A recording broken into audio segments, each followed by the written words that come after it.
முறையா இருமுறையா பலமுறை பல பிறப்பெடுக்க வைத்தாய்.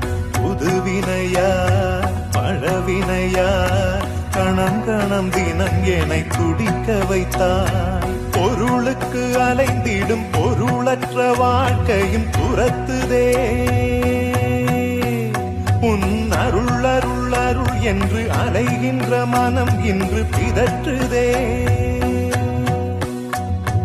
அருள் விழியால் நோக்குவாய், மலர்பதத்தால் தாங்குவாய். உன் திருக்கரம் என்னை அரவணைத்துனதருள் பெற பிச்சை பாத்திரம் ஏந்தி வந்தேன். ஐயனே என் ஐயனே, பிண்டம் என்னும் எலும்பொடு சதை நரம்புதிரமும் அடங்கிய உடம்பு எனும்